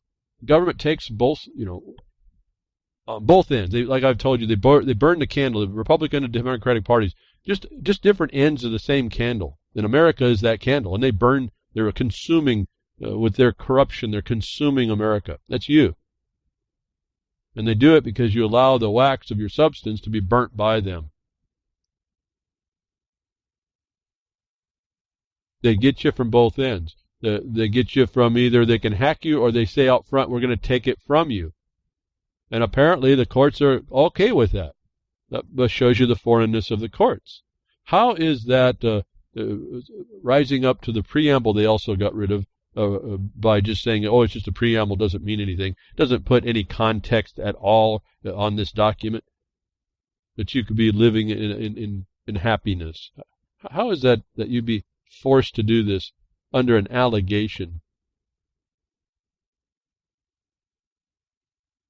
If we find it, someone's say who we also find out is willing to lie just to maybe get a little more, another merit badge, maybe a little bit more retirement money. How sold we are as a people against ourselves, under the color of doing justice and helping the public and all these things. Corporations do the same thing. And again, as I say, you're dealing in a system that beats you at both ends, both sides, whether you have to give it up or whether they take it from you, whether they force you to a service that causes into another service that you are said to be obligated to have to follow. And then you complain. You don't go back and look at the actual origins of it, and then turn around and make a strategy on how you're going to combat that attack. And that attack is on us, your capacity. They don't call us human resources for nothing. They don't call you human capital for nothing. They derive their existence. These entities, these corporations, who focus on whatever they're focused on for their good is not focused on your good, but what you can provide to them that they can extract from you. And I've talked to you about this problem. How if you don't have your health, you probably got not much. You'll be focused on that instead of what you could be doing. You don't go far when you're not doing good, and when you're not feeling good. You're focused on that, and so you're not going to be a help to yourself or anyone else. In fact, one of the projects I had to take on was because someone had something befall them, can't be fixed really quickly, and there was no one else that could take on the project, that their health took them down from being able to fulfill. So it's very important to understand this other dynamic. The government takes it from both ends. They get it from the backside. They get it from the front side. They're going to get you. For all those that think that it's really intelligent to use the F word, you know where to put those words. I think that story was a load of garbage too, but a lot of people seem to embrace it. This is all the tales we tell ourselves because we're told, and we look to find some value in them, and they don't make any sense whatsoever, but we find value for ourselves.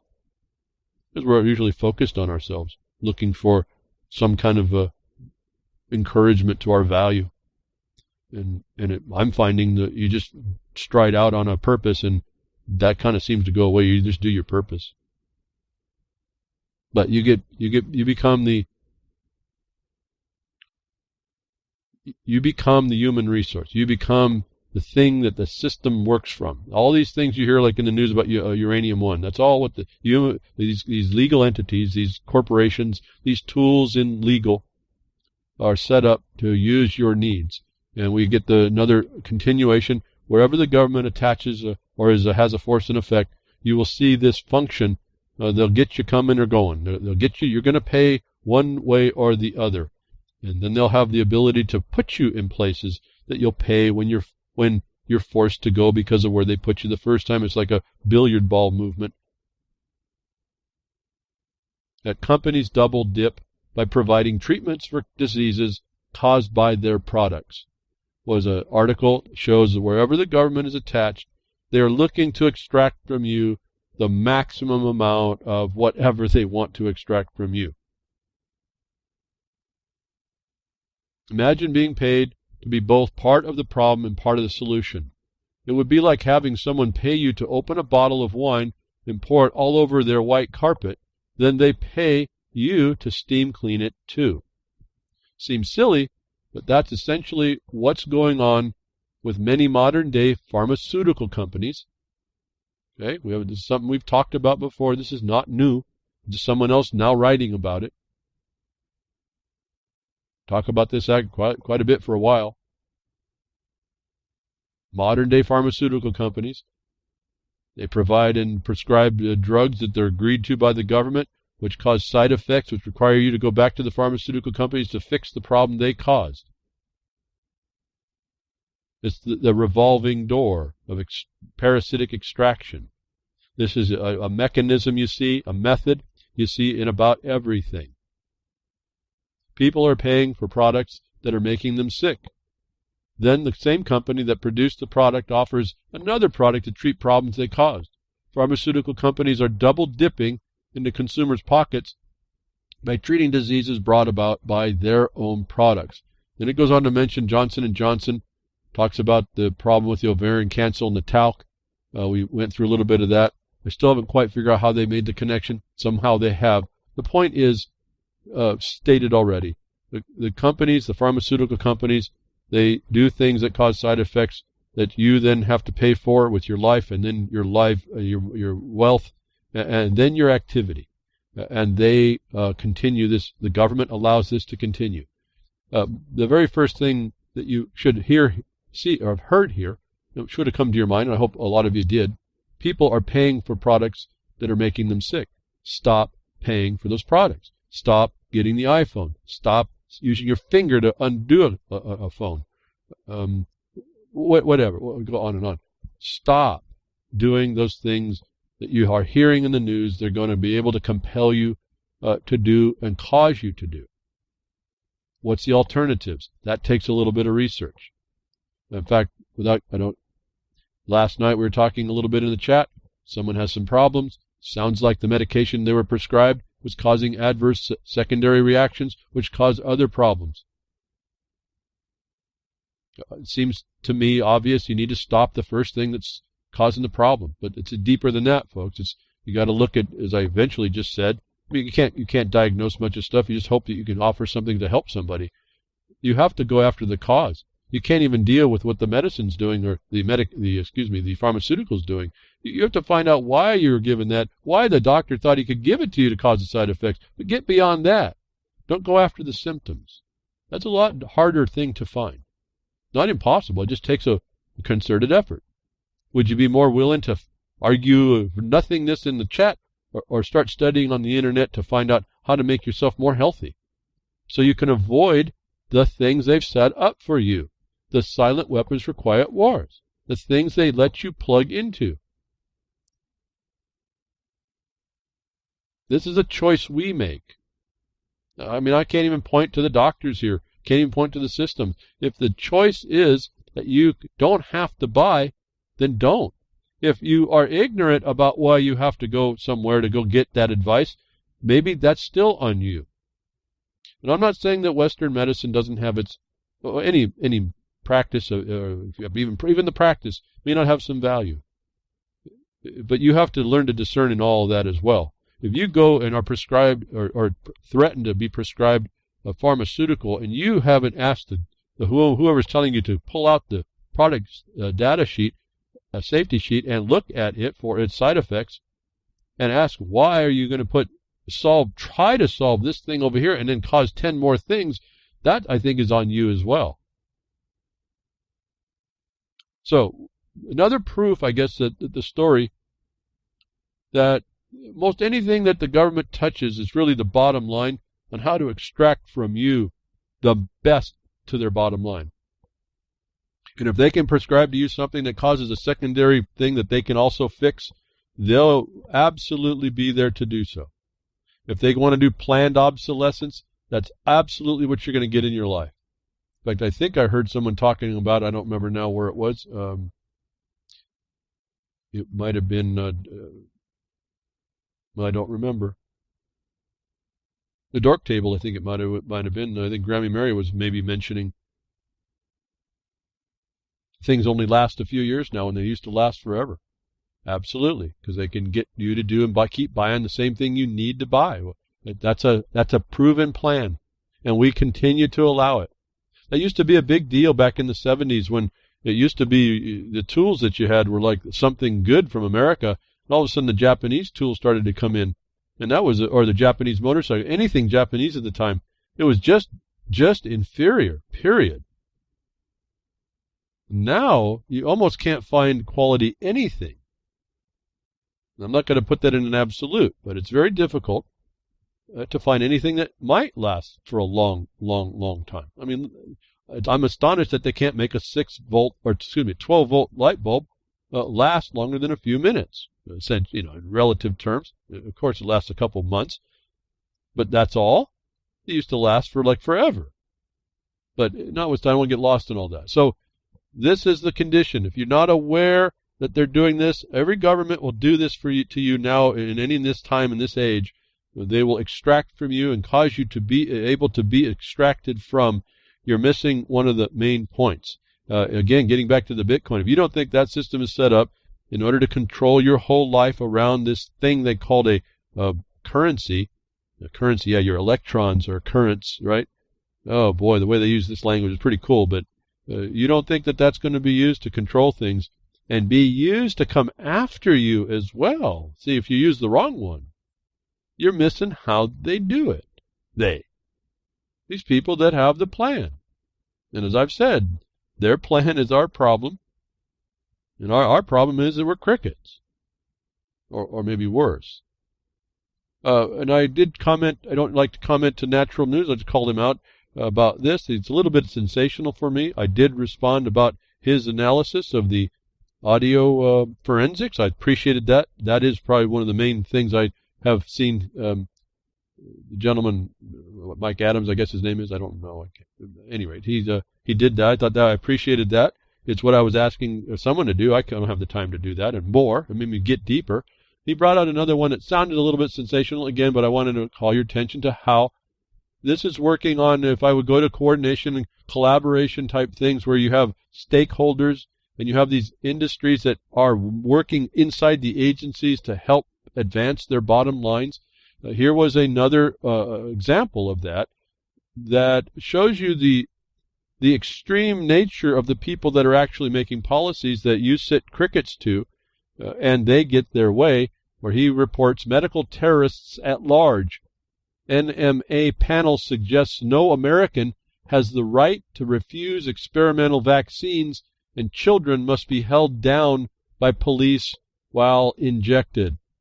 Pretty sensational sound, part of which is very true, that there's people out there that believe that. It is an association. Their contribution is one of a comment and an influence. And as long as those are not countered, they are going to win the day. That's going to be the day in the future you're going to start seeing these kinds of things happen. They're already getting most people to be agreeable to them. I won't get into all the vaccine problem about this. There's minds out there that think that they have a higher calling to help more people than you do with your opinion of them not being able to.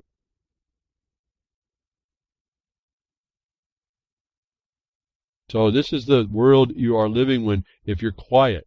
These lunatics are out there describing your future.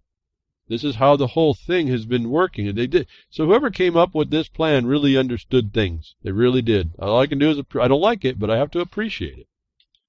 Doesn't mean I like it enough and I can't defeat it. I just have to deal with it. And so do you, but you don't maybe know that, or you do, and you'd rather go argue with everybody on every other thing.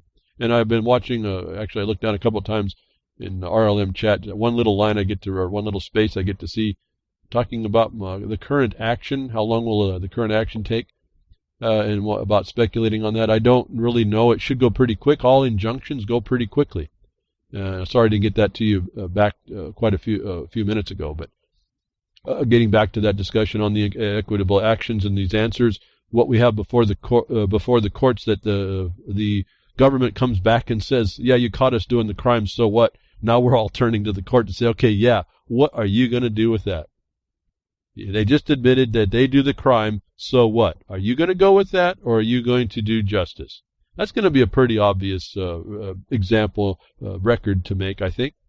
So that time should be coming pretty quickly. Within, notwithstanding, I don't know, everybody has their part, an action to take within a case. You have your give and takes of the procedures. There shouldn't be any new filings able to be done. There's one that they can try. That might extend the time, but it's within a month's time. We're going to find out what the court will do on that. And that, to me, I just wait. I don't have a thought one way, or I hope they go by the law. I'm totally anticipating them to not go by the law, and we have a response about that. But see, the snowball for us gets bigger on them. They start getting attached to the snowball we threw over the edge. Anybody who allows this becomes an accessory as this thing is laid out, and as the laws show it. They all become an accessory to whatever elements we have pled to show which crime they're committing. And we've got the elements for felonies, and we have the elements for treason, and we have then, if the courts go with that governmental body, we have a whole bunch of procedural ethics that goes on that we can start showing people. And we also have the judge themselves in the misprison of felony or misprison of treason. Those are the accessory crimes, not as principal, but as an accessory. They can move into principal depending on how they do what they do. So, I'm sorry I didn't get to that too quick, but for an interjection there, and this injection they want to give you, there's people out in the world that want to do you harm. You can deny it, but that's, again, this is the big joke about the behind the woodshed buckets of sand. You can carry your bucket of sand around, and you can stick your head in the Acme bucket of sand. That's not going to fix anything. You know that. So I would ask you all to reconsider doing that thing. We really have a thing to do. It's not that hard. It's not that much trouble. It's just a matter of just getting involved with it. So now, as we moving into the older tabs, as we have been here, with a little bit of sensationalism about the fact of the holding down and the injections, that's what these people believe. But if you read the story, and it's not quite to that level. My point is while you let people talk for you, this is the kind of people that make the decisions, and so it pushes it way over into the lunacy side. We got to stop that. These people who are in these functions and in this closed circular loop, the sort of revolving door of the agency, special interest, association, influence and control, also rely on tests, and they call best sciences. I told you, what if best sciences was a fraud? What's the best science they can create is a fraud? And they go with that. When they didn't define what best science was actually, and you see how this thing really works out, then you see the door opens for this whole continuous problem. Well, it just turns out, as I wanted to point out to these people that use this best science and by their association influence, they rely on studies, and it just came out this week, over 30,000 published studies could be wrong due to contaminated cells. Now, they do say could here, but when you're dealing in science, once you find a problem with this material you're working with, I think that pretty well invalidates that study until those that have the problem come back and show it didn't affect the outcome. Researchers warn that large parts of biomedical science could be invalid due to a cascading history of flawed data in a systemic failure going back decades. And remember now, put your mind how much this would be when they're talking about utilizing certain cells in developing pharmaceuticals or whatever their vaccines or whatever all that they're talking. A new investigation reveals, again, an investigation, let's look at someone who looked at studies, reveals that more than 30,000 published scientific studies could be compromised by their use of misidentified cell lines, owing to so-called immortal cells, contaminating other research cultures in the lab.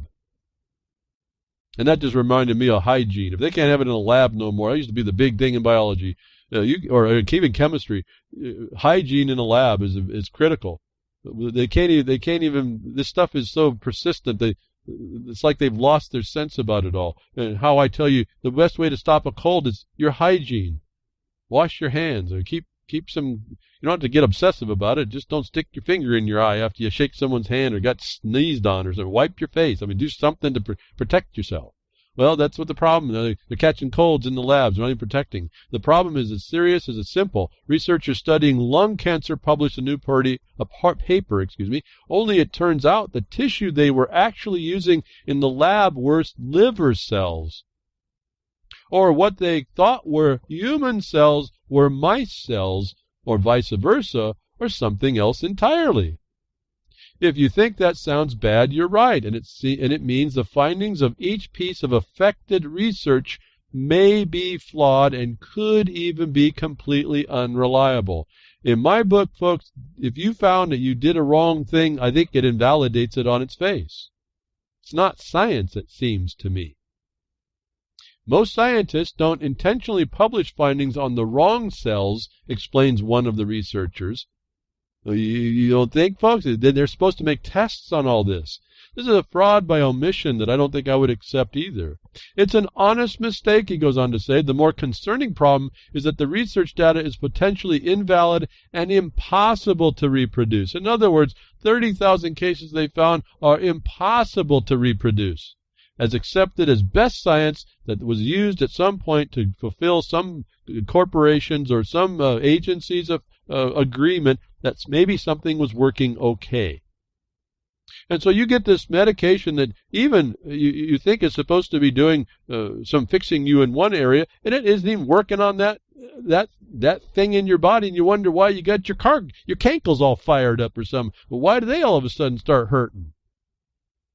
Your carbuncles are bad enough. But your cankles started throbbing when you take this medicine and something's not right. Well, maybe this is the reason. And so, the tale that tapes in front of us, we can keep listening to these experts say, or we can start really taking more concentrated effort on our own behalf and do things for ourselves and then for others, given that we all start pulling together in the right direction, stop fighting each other, stop mocking each other, or whatever the heck it is we end up doing. Thank you for tuning in today. I hope something I said got you thinking and get you fired up, and choose a direction, folks. Just lay it out there and get it going. I think you'll be amazed at what you can do. Thank you, Grimner, for what you do at reallibertymedia.com and Broadcaster and the archives and all that. And then the freedomnetwork.com is a social network, a little small social network. You can get involved there. And Jules at ucy.tv. Thank you for what you do over there, the syndication. And don't forget, I'm over at BitChute. We have a small following there, real small. Everyone's small following, but a few numbers of views there. We have Minds.com, which is a thank you, Minds, for really supporting that account there. I appreciate that. And then over at Vince Easley does the YouTube setup where he does that, I don't do that. He gets the picture and all, and I get to move that over to BitChute. So thank you very much for viewing it and passing around the podcast. I'll talk with you next week. Tech diffs or nature willing.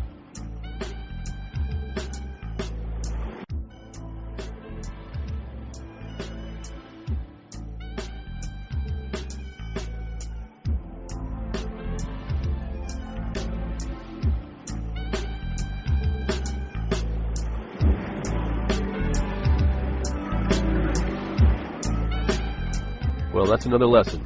I hope with today's information you can take it to those that misbehave. From behind the woodshed, leaving his mark on the beast, this is Hal Anthony. Till next time, journey with purpose.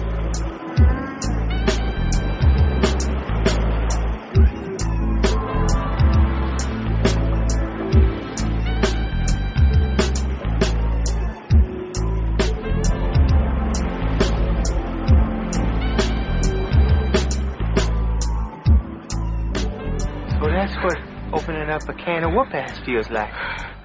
Son, you just opened a whole case of whoop-ass.